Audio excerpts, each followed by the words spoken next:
അപ്പോൾ first camera വെച്ചപ്പം ഏത് സീനാണ് ആരുടെയാണ് എടുത്തത്? ഫസ്റ്റ് സിംഗിൾ ഷോട്ടാണ് എടുത്തത്. ഗേറ്റ് തള്ളി തുറന്നു വരുന്ന ഒരു ഷോട്ടാണ് ഫസ്റ്റ് എടുത്തത്. ഇതിനെപ്പറ്റി കൂടുതൽ അറിയാത്തത് കൊണ്ടാണോ ചിന്തിക്കാത്തത് കൊണ്ടാണോ എന്നറിയില്ല. ടെൻഷനൊന്നും ഇല്ലായിരുന്നു, ഫുള്ളി ബ്ലാങ്ക് ആയിരുന്നു. വന്ന് ചെയ്തു. ആരാന്നും നമ്മൾ നോക്കിയില്ല, നമ്മൾ ഒറ്റ ചെയ്തു. എന്താ അറിയോ, അച്ഛനും അപ്പൂപ്പനും ഉണ്ടായിരുന്നു, അപ്പൂപ്പൻ കൂടെ ഉണ്ടായിരുന്നു, അച്ഛൻ്റെ അനുഗ്രഹം ഉണ്ടായിരുന്നു. കാര്യം അവർ നാടകത്തിലൂടെ വന്നെന്ന് പറഞ്ഞാലും നാടകം എന്ന് പറഞ്ഞാൽ ഏറ്റവും പ്രയാസമുള്ളൊരു കാര്യമാണ് ലൈവായിട്ട് ചെയ്യുക എന്നുള്ളത്. എപ്പോഴെങ്കിലും കൊച്ചിലെങ്കിലും നാടകത്തിൽ അച്ഛൻ്റെ ഏതെങ്കിലും ഒരു നാടകം കാണാനായിട്ട് കൂടെ പോയിട്ടുണ്ടോ? ഓർമ്മയുണ്ടോ? ഇല്ലല്ല, അച്ഛൻ ഫിലിമിൽ വന്നിട്ട് അതിനുശേഷമാണ്. അല്ല, അത് തന്നെ നാടകം സിനിമ അഭിനയിച്ചതിന് ശേഷവും നാടകത്തിലേക്ക് 1-2 സായിക്കുമാരൊന്നും ചെയ്തിട്ടില്ല. പിന്നെ ചെയ്തു. സിനിമ ലൊക്കേഷനിൽ പോയിട്ടുണ്ടോ? ലൊക്കേഷനിൽ അച്ഛൻ അധികം എന്നെ അങ്ങനെ കൊണ്ടുപോകാറില്ല. പിന്നെ മാനാരമത്തെ സ്പീക്കിങ്ങിന്റെ ലൊക്കേഷനിൽ ജസ്റ്റ് ഒന്ന് കൊണ്ടുപോയി. അപ്പോൾ എനിക്ക് തോന്നുന്നത് ഈ ഓർണമെൻറ്റ്സ് ആയാലും നമ്മുടെ സീരിയലിൻ്റെ ആപ്റ്റായിട്ടുള്ള കാര്യങ്ങളാണ് അതൊക്കെ. അത് അർഹിക്കുന്ന കാര്യങ്ങളാണ്. അതിനകത്ത് ഡയറക്ടർ പറയാൻ നമ്മൾ ചെയ്തേ പറ്റുള്ളൂ. അത് മാത്രമല്ല, നമ്മൾ ഈ നോർത്ത് ഇന്ത്യയിലൊക്കെ സീരിയൽസിലൊക്കെ ഉള്ള ഒരു അപ്പിയറൻസ് നമ്മൾ ഈ സീ കേരളത്തിലെ ഒഫീഷ്യൽ പേജിൽ അങ്ങനെ എന്തെങ്കിലുമൊക്കെ കമൻസ് വരാറുണ്ടോ? കമന്റ്സ് നെഗറ്റീവായിട്ടും പോസിറ്റീവായിട്ടും വരാം. എന്ത് കാര്യം വേറൊന്നുമല്ല, നമ്മുടെ മലയാളം പക്ക സീരിയലുകളിൽ ഒരുപാട് അങ്ങനത്തെ ഓർണമെന്റ്സ് അല്ലെങ്കിൽ ഒരുക്കവും അങ്ങനെ കാണിക്കാറില്ല. വളരെ സാധാരണ രീതിക്കാണ്, നോർമലുള്ളതാണ്. അതെ, പക്ഷെ ഇതൊരു തെലുങ്ക് റീമേക്ക് ആണ് ഈ സീരിയൽ. എനിക്ക് തോന്നുന്നു മറ്റു ചാനലുകളിൽ എടുക്കുകയാണെങ്കിൽ സീ കേരളത്തിലാണെന്ന് തോന്നുന്നു ഏറ്റവും കൂടുതൽ ഓർണമെന്റ്സ് യൂസ് ചെയ്യുന്ന സീരിയൽസ്. ഓർണമെന്റ്സ് ആണെങ്കിലും വേഷമാണെങ്കിലും ക്വാളിറ്റി ആണെങ്കിലും എല്ലാം കൊണ്ടും സീ കേരളം നല്ല മുമ്പിൽ നിൽക്കുന്നുണ്ട്.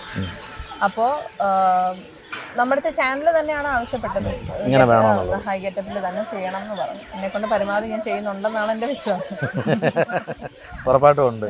ഇപ്പോൾ ഈ ഇപ്പം ഈ ഒരു വർഷമായിട്ട് പോകുന്നുണ്ട്, നല്ല രീതിയിലാണ് പോകുന്നത്. ക്യാരക്ടേഴ്സ് നല്ലപോലെ എല്ലാവരും നല്ലപോലെ പോകുന്നുണ്ട്. ഇനി അടുത്ത ഓഫർ, കാര്യം ഒരിക്കലും ആരും വിശ്വസിക്കില്ല ഈ സംസാരിക്കുന്ന കേട്ട് കഴിഞ്ഞാൽ ഫസ്റ്റ് സീരിയലാണെന്നുള്ളത്. ഒന്നുകൂടെ ഒന്ന് പറഞ്ഞുതരാം പ്രേക്ഷകരോട്. ആദ്യത്തെ സീരിയലാണ്, ആദ്യത്തെ പ്രോജക്റ്റാണ് പ്രോജക്റ്റ്. അതായത് സ്ക്രീനിൽ കാണുന്നതന്നെ ആദ്യമായിട്ടാണ് എല്ലാവർക്കും. ഇപ്പോഴും അറിയാത്ത ആൾക്കാരുണ്ട്, ഇഷ്ടം പോലെ പേരില്ലേ. തീർച്ചയായിട്ടും നമ്മുടെ സായികുമാറിൻ്റെ മകൾ തന്നെയാണ് വൈഷ്ണവി. അപ്പോൾ വൈഷ്ണവി ആദ്യം ഞാൻ കണ്ടപ്പോഴേ എന്നെ തൊഴിക്കുകയൊന്നും ചെയ്യില്ല കേട്ടോ. സായികുമാറിൻ്റെ മകളെന്ന് എൻ്റെ അടുത്ത് അവിടെ വെച്ച് പറഞ്ഞു, നമ്മുടെ ജഗതിയിലെ വീട്ടിൽ വെച്ച്. അപ്പോൾ ഞാൻ അവിടെ നിന്നിടത്ത് കൂടാ ഈ കിളവിയോ എന്ന് പറഞ്ഞു, എന്നെ ഒന്നും പറയല. പിന്നെയാണ് ഈ കാര്യം വെച്ചാൽ, അതെ, എന്ന് വെച്ചാൽ പിന്നെയാണ് ഞാൻ അറിഞ്ഞത് ഇത് ഫുൾ മേക്കപ്പാണ്. ഇപ്പം എൻ്റെ തെറ്റിദ്ധാരണ മാറി കേട്ടോ, ക്ഷമിക്കണം കേട്ടോ. ഞാൻ അന്നൊരു കോമഡി ആയിട്ട് പറഞ്ഞതാ, ഞാൻ വിശ്വസിച്ചില്ല സായികുമാറിന്റെ മകളാണെന്നുള്ളത്. അല്ല, വേറൊന്നല്ല, ഈ ഗെറ്റപ്പിൽ നിന്നാലേ മനസ്സിലാവുള്ളൂ ക്യാരക്ടർ. അതല്ല, ബാക്കിയുള്ളവർക്ക് കണ്ടിട്ടില്ല അധികം മുഖം, നമ്മുടെ ഫോട്ടോസിൽ പോലും കണ്ടിട്ടില്ല. അച്ഛൻ വീട്ടിലുള്ള സമയം വരെ സോഷ്യൽ മീഡിയ ഒന്നും അധികം ഫേസ്ബുക്കും ഇൻസ്റ്റയൊന്നും അത്ര ആക്റ്റീവ് അല്ലായിരുന്നു. അല്ല അതിന് ശേഷമാണ് ഇതൊക്കെ വന്നത്. ഇപ്പോൾ ഈ ഒരു ഹസ്ബൻഡ് ഇത്രയും നല്ല സപ്പോർട്ട് ചെയ്യുന്നുണ്ട്. ഇനി അടുത്ത പ്രോജക്റ്റ് ഇപ്പോൾ ഇത് കണ്ടിട്ട് ആരെങ്കിലും ഒക്കെ വിളിച്ചിട്ടുണ്ടോ?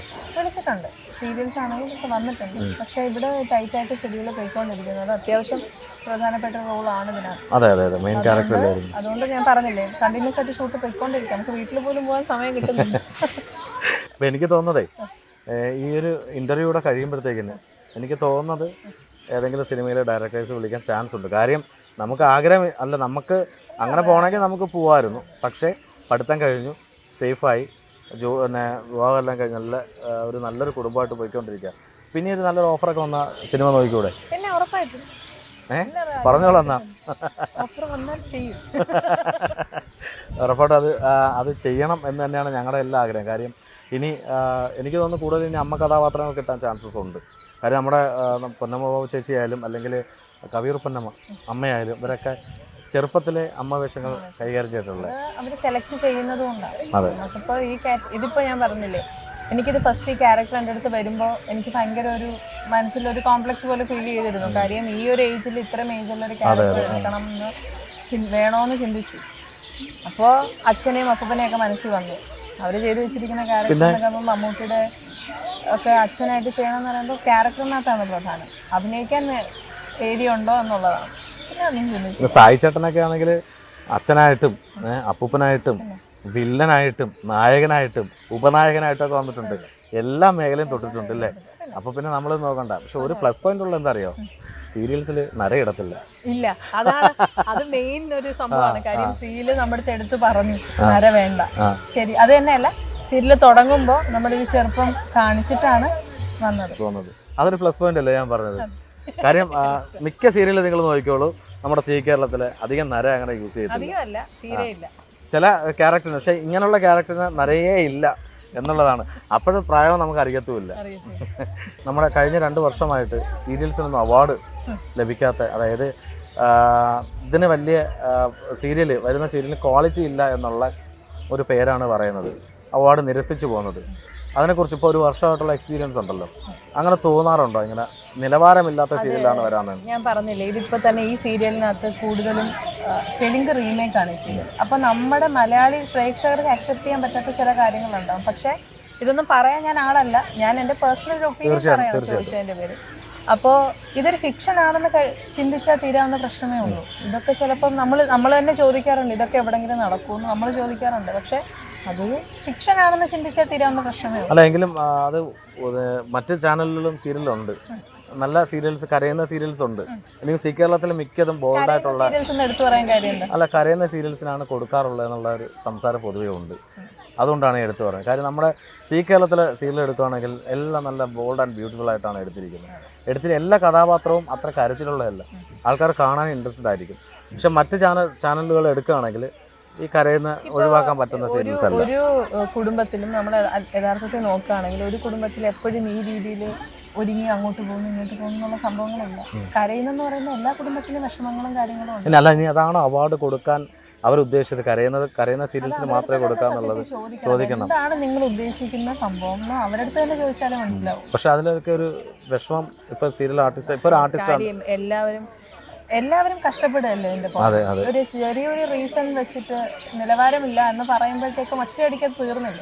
ഇത്രയും നാളെ എന്തൊക്കെയാണെങ്കിലും ഇപ്പൊ കണ്ടില്ലേ, ഇവിടെ എത്ര പേരാണ് ഞാൻ കണ്ടു. തീർച്ചയായിട്ടും അതെ. അപ്പോൾ അതിനൊരു എന്തെങ്കിലും ഒരു വാല്യൂ കൊടുക്കണം എന്ന് എൻ്റെ ഒരു പേഴ്സണൽ ഒപ്പീനിയൻ. തീർച്ചയായിട്ടും വൈഷ്ണവി പറഞ്ഞു തന്നെയാണ്. ഒരു സീരിയലിൻ്റെ പിറകിൽ നമ്മൾ കാണുമ്പോൾ കുറേ ആഭരണം ഇട്ട് ഇവർ അഭിനയിക്കുന്നുണ്ട്, പക്ഷേ ഇതിൻ്റെ പിന്നിൽ കുറേ പ്രവർത്തിക്കുന്ന ആൾക്കാരുണ്ട്, കുറേ ചെറുപ്പക്കാരുണ്ട്. അപ്പോൾ ഇനിയെങ്കിലും അടുത്ത വർഷമെങ്കിലും സീരിയൽ സെലക്ട് ചെയ്ത് അവാർഡ് കൊടുക്കണം തന്നെയാണ് ഞങ്ങളുടെ എല്ലാ ആഗ്രഹം. അപ്പോൾ നമ്മുടെ പ്രേക്ഷകരോട് എന്താ പറയാനുള്ളത്? സപ്പോർട്ട് ഉണ്ടാവണം, തെറ്റുകുറ്റിട്ടുണ്ടെങ്കിൽ പറഞ്ഞു തരണം, മനസ്സിലാക്കി ചേരണം, അത് സ്വീകരിക്കാൻ തയ്യാറാണ്. നല്ലതാണെങ്കിൽ നല്ലതാണെന്നും പറയണം. ഒരു സന്തോഷം. അപ്പോൾ ഞാൻ പറഞ്ഞ പോലെ തന്നെ നല്ല നല്ല റോൾസ് കിട്ടട്ടെ. ഇനിയാണ് ചിലപ്പോൾ ഒരു നായികയാവാൻ പോകുന്നതെങ്കിലോ അറിയാൻ പറ്റത്തില്ല. ഉറപ്പായിട്ടും ലാലേട്ടൻ്റെ ചെയ്യാൻ അത് ഒരു സീനാണെങ്കിലും നല്ലോണം പ്രേക്ഷകരുടെ മനസ്സിൽ നിൽക്കുന്ന സീനാണെങ്കിൽ അല്ല, ഞാൻ പറഞ്ഞ